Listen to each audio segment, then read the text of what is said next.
Okay, I'm assuming everybody can hear me, mainly to you, Randy. We'll call the meeting to order.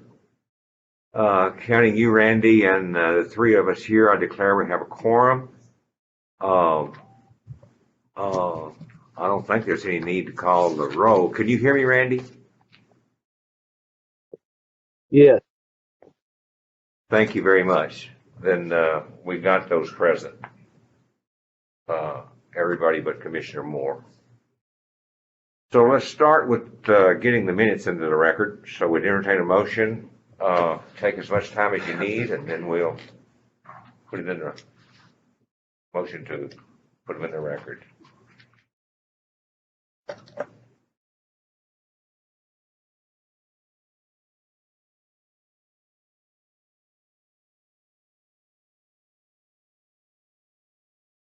The last meeting. Randy or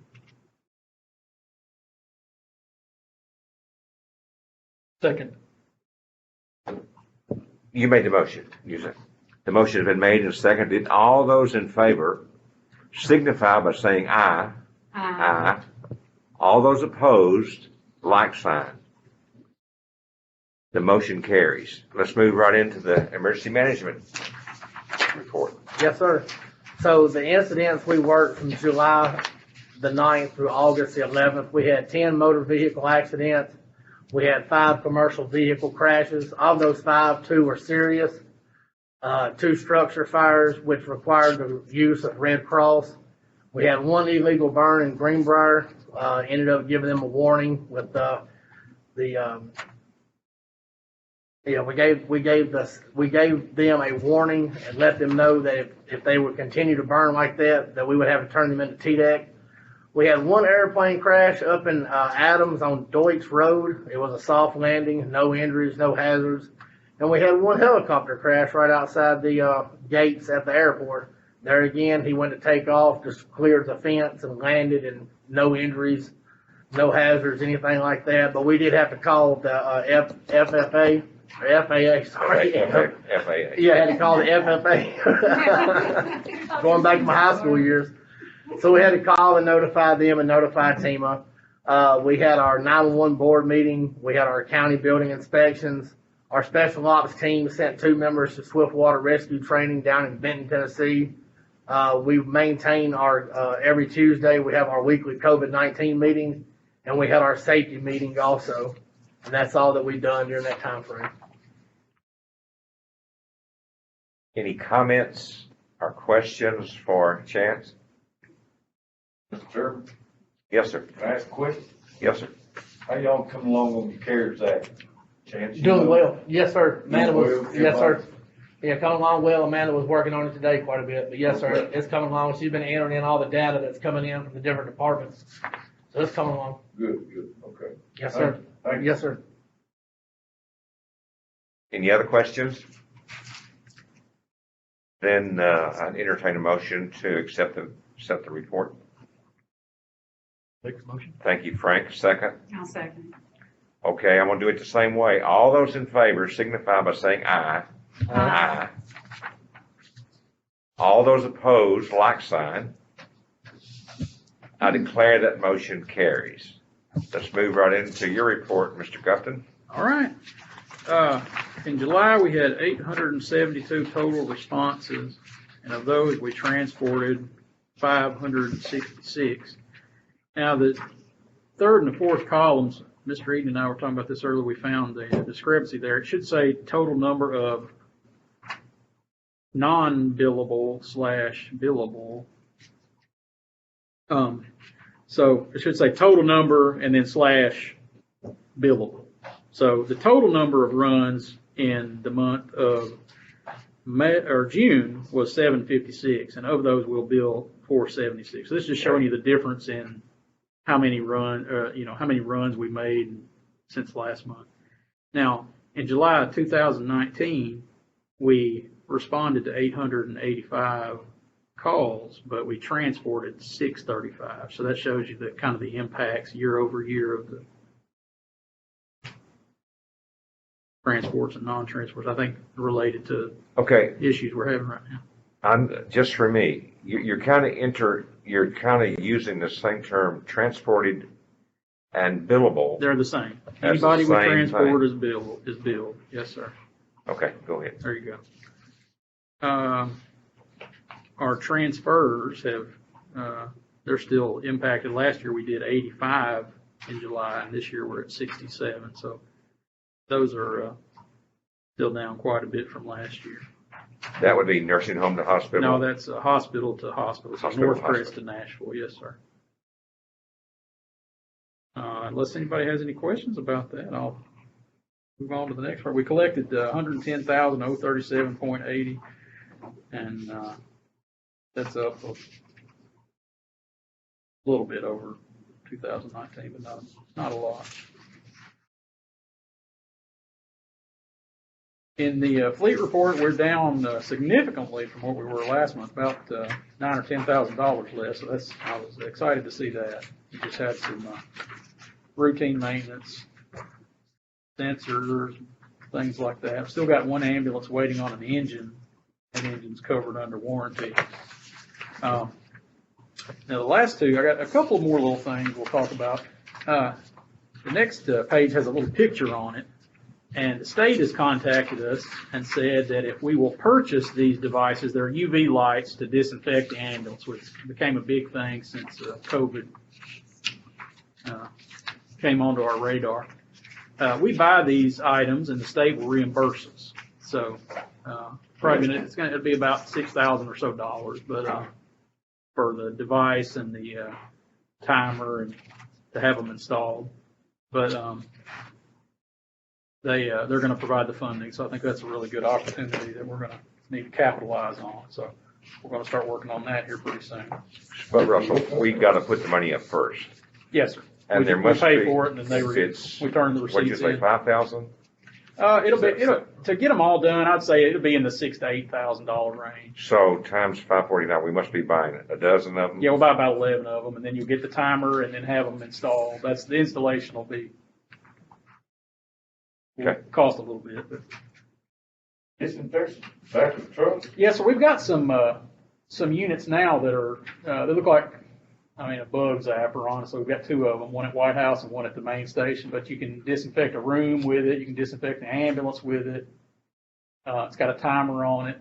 Put it in there, turn it on, and close the door, and it comes on and kills the germs.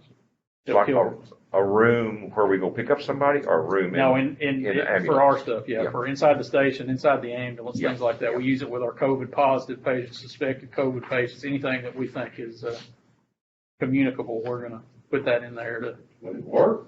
Oh yeah, it works really good. That's how they disinfect a lot of the operating rooms at the hospitals. It's Yeah, it's been around a long time. proven science. It's a pretty neat little. But for example, just to compare this unit here, it's $550. The one we got at the station, it was about $4,000. So one of those we got for free. Heat up the thing or heat or something? It puts out this very bright light, and that light is UVC rays, and it kills the germ. Kills bacteria and viruses. It's amazing They've stuff. been around a good while. I'm sure the technology keeps getting better. And then the other two things we have is we shortly, I think it was right after our last meeting, we got struck by lightning at Station 1. We had about $7,000 in damage, radio equipment, and a lot of Chet's computer equipment that was fried, just to put it plainly. And minus our deductible, we're recovered about $5,200. And so Jody's going to amend the budget next month to put that back into the budget. And she'll probably put it in line 799. And also, we sold an ambulance a few months back, and there's $12,300 from that. So I told her it's probably a good idea for us to put that in 799 also, because we're going to have some expenses recurring with protective equipment, things like that, and we don't have anything in various capital outlay at all right now. So we're going to need to buy a stove. We're obviously going to have another, couch, chair, something like that. So it'd be good to have that money there to offset some of our expenses that are going to come down the pike. And it also pays us back for whatever we've had to replace with insurance. So that's, Is that what we normally do when we receive funds from the sale of surplus equipment? not every time, but generally it's not that much. It's small amounts, but we've done it several times in the past. That's how the car that I drive was purchased and other things along the way, but it'll offset a lot of our other needs anyway that we're going to have eventually. Great. So that'll be coming down next month. I'm trying to think, is there anything? But all of our equipment, it's either on order or fixed. Our radio system, it was, oh gosh, it was at least 15 years old, and it was on its last leg anyway. So it's kind of a blessing that it was destroyed and we got it replaced. And the one that's there now, it's working really well. It's very clear. You can understand what the dispatcher's saying. It's great. So we're in good shape there now. Hopefully we can. Do y'all have a grounding issue? We think that it came in. We think it came in on the cable line because it got several different things. But I mean, we had. It's all Ethernet. Yeah. It's all Ethernet related. And the fire guys, they even saw it when it came in and hit the building. But it was a terrible storm that day, and it just Yeah, if lightning hits close enough, it don't matter if it's grounded or not. Yeah, and then we had I had a surge Well, we've protector. had 2 lightning Yeah. strikes out at 911. 911, and that's the reason. Really? And we had a grounding issue. Yeah, this building is so old and so cut up. There's no telling. It can't very well could be. But You think it hit the tower? yeah, there's a big tower out there. It's probably 50 feet tall, so it could be that and hit that and travel down and fried all that stuff. But we put in all new surge protectors and everything, so hopefully it'll. But it was way past the end of its usable life anyway. So the radio equipment wasn't. Now the chat stuff wasn't, but the radio equipment was. It had seen better days. So that worked out well. But other than that, everything's functioning good. Maybe to hit that old ambulance you got all them miles on. It's just being dependable right now. Park it under that tire. It'd be my luck. It'd be a good one though. Yeah. Got one got 284,000. Oh yeah, that's that one's got a new fuel system in it. That's why it's so dependable. They put gas in it one time. They changed all the injectors out, so now it runs great. It's just got 280,000 miles. That was the second one we did. That one was the first one. The It first happened a couple of years back. The second one's out at Coopertown. It only has about 180,000 on it, but it's good too though.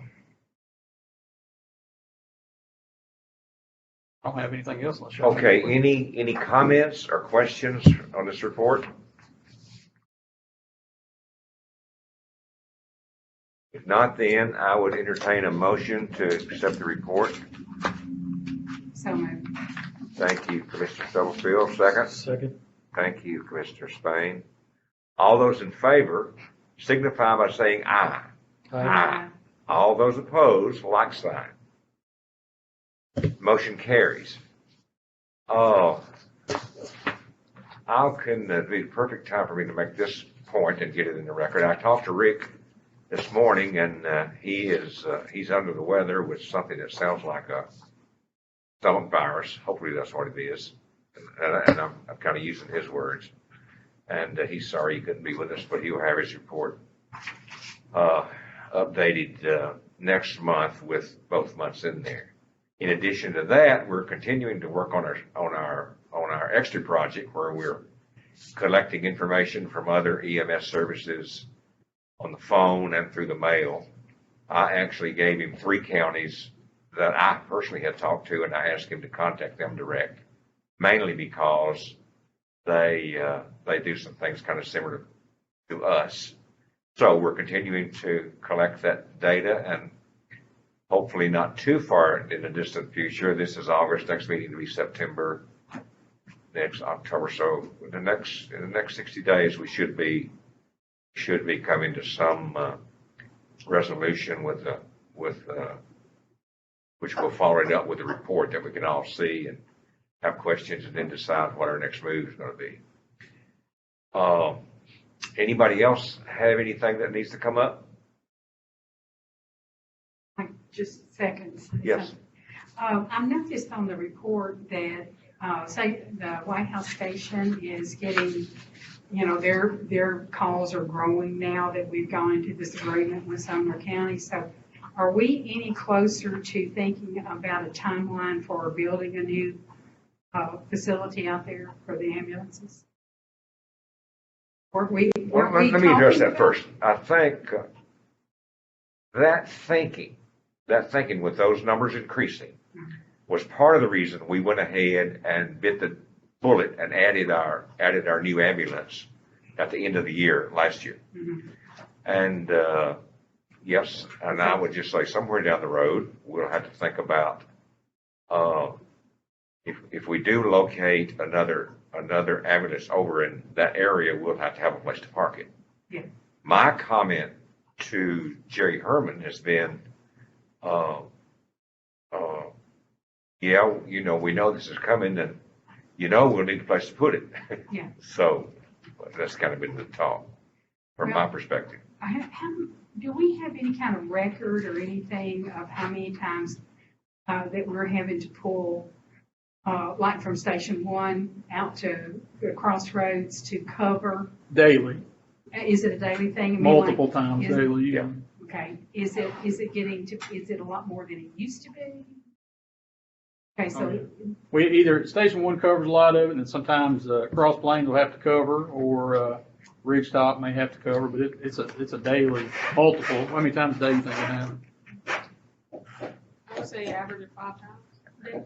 okay, At least in Station 1 trucks.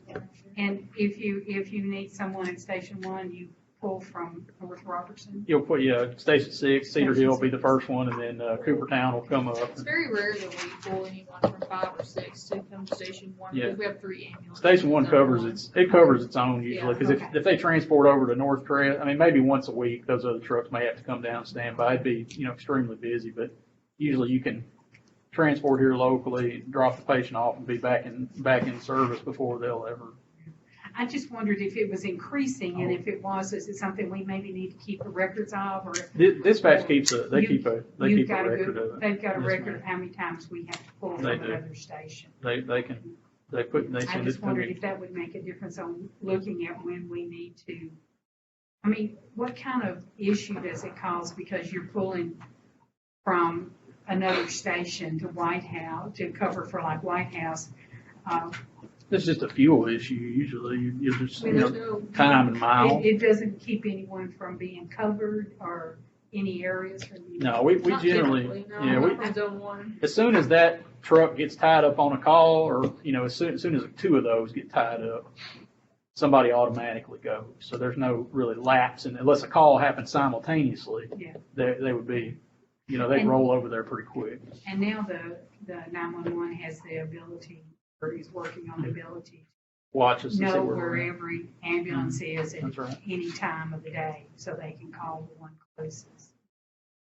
And they generally I just know, wondered yeah. if there was some kind of report or some kind of log we needed to keep, but I guess No, dispatch. they log all of So our, we can see how it's growing or how it's. they know how changing. often we stand by, how often we send somebody over to Cheatham County to stand by, how often we request somebody to cover for us. I mean, So we cover for Cheatham County.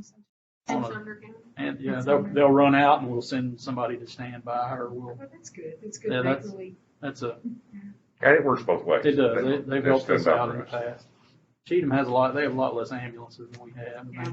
they have a really growing opioid problem over there. So they've run a lot more calls than they used to.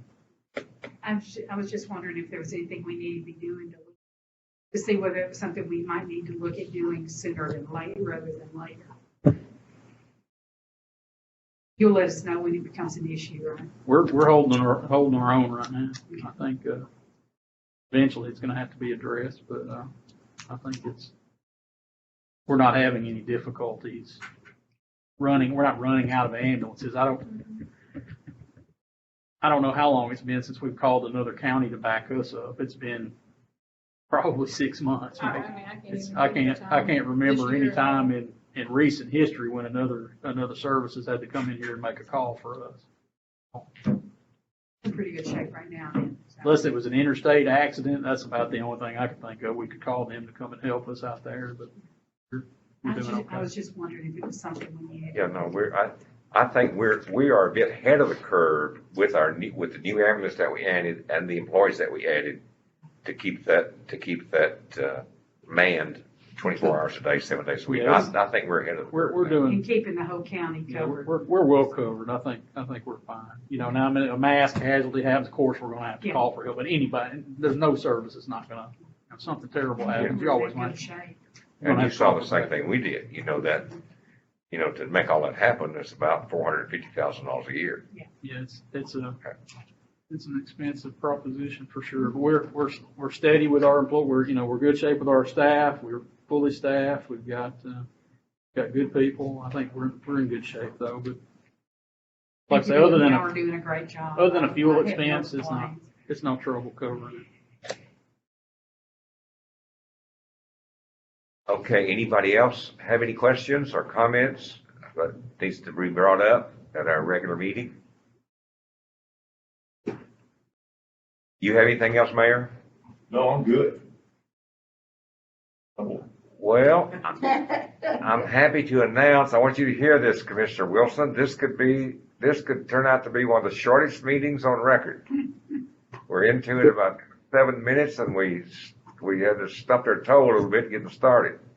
I knew it was gonna be quick. That's why I stayed on the farm. Thank you very much, Commissioner Wilson. I Thank make you a for- motion to adjourn. Second that motion. All in favor signify by standing up. Declare that motion carried. Do I need to turn this off?